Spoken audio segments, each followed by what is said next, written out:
मथुरा ये सिर्फ एक शहर नहीं बल्कि ये वो जगह है जहाँ इतिहास, आस्था और रहस्य एक साथ सांस लेते हैं। जहाँ हर गली में एक कहानी छुपी है और हर मंदिर में एक चमत्कार। लेकिन सवाल यह है कि क्या सच में हम मथुरा को जानते हैं? तो मथुरा दुनिया के सबसे प्राचीन शहरों में से एक शहर है और कहा जाता है कि इसकी स्थापना भगवान श्री कृष्ण के जन्म से पहले ही हो चुकी थी। त्रेता युग के अंदर भी इसका वर्णन देखने को मिलता है। रामायण में श्री शत्रुघ्न जी महाराज जो कि राम जी के छोटे भाई थे, उन्होंने मथुरा की स्थापना की थी। त्रेता में द्वापर में यहाँ भगवान श्री कृष्ण का जन्म हुआ। कलयुग में मौर्य काल का सबसे गोल्डन पीरियड मथुरा के लिए बताया गया, क्योंकि उस समय बहुत सारी ऐसी चीज़ें हैं जो मथुरा के अंदर डेवलप हुई। लेकिन आने वाले समय में मथुरा के आर्ट कल्चर पर आक्रांताओं ने आक्रमण किए और उन्हें ध्वस्त किया। कलयुग में मौर्य काल, गुप्त और कुषाण काल में यह शहर व्यापार, कला और संस्कृति का सबसे बड़ा केंद्र था। यहाँ से निकली मूर्ति कला, जिसे आज मथुरा आर्ट कहते हैं, पूरी दुनिया में प्रसिद्ध हुई। लेकिन इसका इतिहास सिर्फ गौरवशाली नहीं था, बल्कि इस शहर ने बार बार आक्रमण झेले हैं।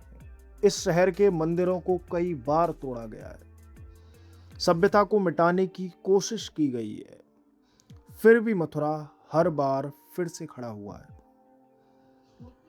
मथुरा की कला सिर्फ पत्थरों में नहीं बल्कि यहाँ की हवा में भी बसती है।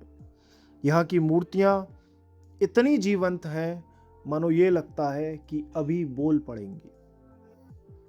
रासलीला, जो कि सिर्फ एक नृत्य नहीं, यह भगवान और भक्त के बीच का प्रेम है।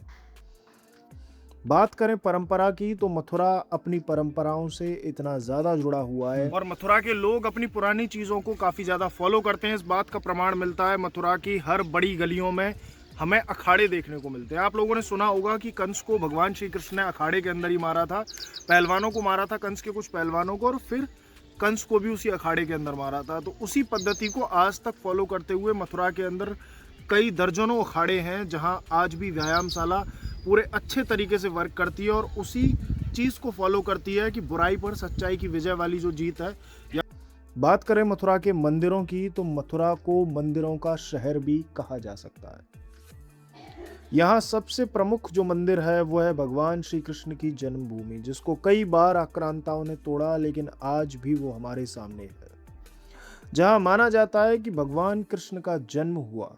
लेकिन क्या आप जानते हैं कि इस मंदिर के नीचे एक कारागार है, वही कारागार जहां देवकी और वसुदेव को कैद किया गया था।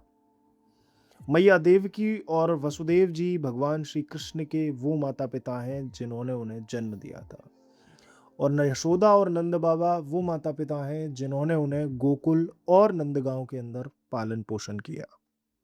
लेकिन इस बात को बताते हुए मुझे बड़ा दुख है कि एक्चुअल जो कारागार, जो आज भी भगवान श्री कृष्ण की जन्म की गवाही देता है, वो औरंगजेब के द्वारा बनाई हुई एक मस्जिद के अंदर है।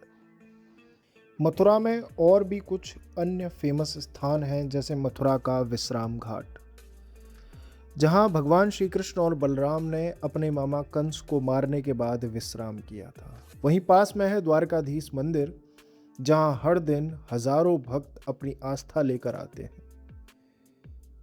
द्वारकाधीश मंदिर की अपनी अलग अलग कहानियां और अलग अलग विचार मथुरा के लोगों में व्याप्त हैं, और द्वारकाधीश मंदिर से जुड़ी आस्था बहुत ही दृढ़ है।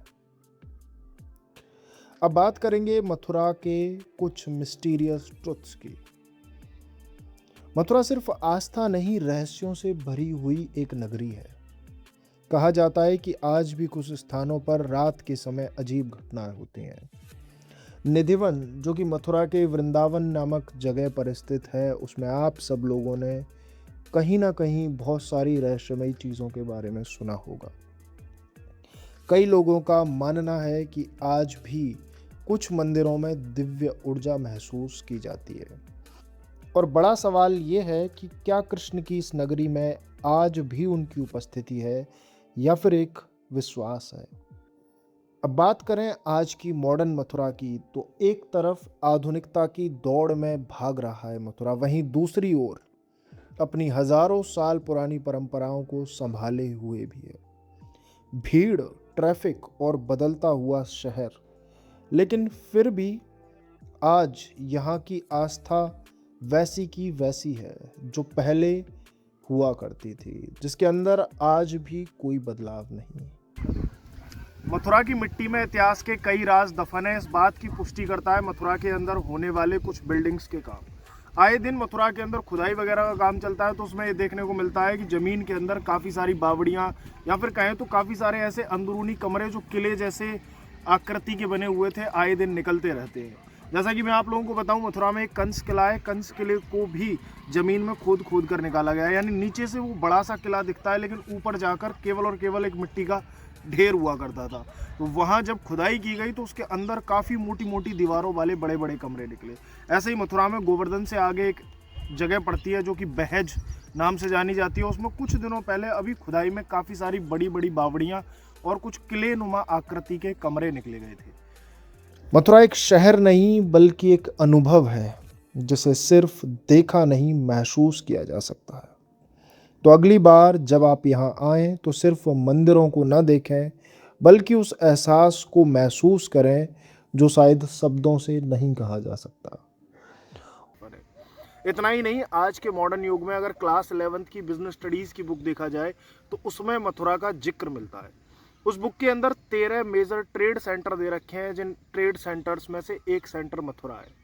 मथुरा के बारे में ये बताया जाता है कि नॉर्थ से अगर साउथ की तरफ कोई भी ट्रांसपोर्ट जाता है या कोई भी मटेरियल जाता है, कोई भी गुड्स जाते हैं, तो वो मथुरा से होकर एंशिएंट टाइम में भी निकलते थे और आज भी निकलते हैं। इंडिया का एकमात्र ऐसा रेलवे स्टेशन है मथुरा का जहां से हर कोने के लिए ट्रेन मिलती है, और ये अपने आप में इस बात को दर्शाता है कि मथुरा लैंड ट्रांसपोर्ट का नॉर्थ से साउथ जाने के लिए बेस्ट रूट हुआ करता था। ग्रैंड ट्रंक रोड जो कि काफ़ी सैकड़ों साल पुराना है, वो भी मथुरा से होकर आज भी गुजरता है, हालांकि उसका नाम अब NH-19 हो चुका है। और मथुरा सिर्फ एक शहर नहीं बल्कि एक एहसास है। यहाँ आने वाला हर व्यक्ति कुछ ना कुछ लेके जाता है और कुछ ना कुछ छोड़ के जाता है। अब क्या लेके जाता है, क्या छोड़ के जाता है, वो आप कमेंट बॉक्स में बताएं। मेरे हिसाब से ये दोनों चीज़ वो मथुरा आने के बाद एहसास करता है, लेकर भी जाता है और छोड़ कर भी जाता है। ठीक है।